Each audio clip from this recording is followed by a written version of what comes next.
Kubukeka kuzoba nokhisimusi omnyama umsakazi Ukhozi FM Siyabonga Siyamhlongo njoba-ke esekude ukubuyela etohweni emva kokuhlehla kwecala lokushaya abhekene nalo.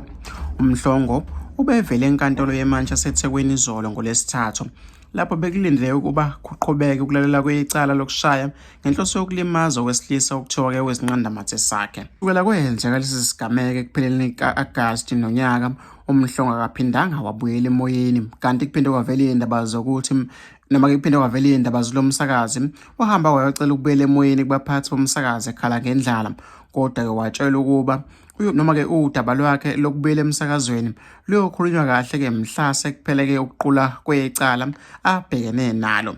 NgoLwesibili, umshushisi wahosini ongathandanga ngegama lakhe ucela ukuba-ke lilungiselele umhla ka-8 noma-ke liguqisele umhla ka-8 uJanuwari wonyaka ozayo leli cala ukuze kuphothule uphenyo.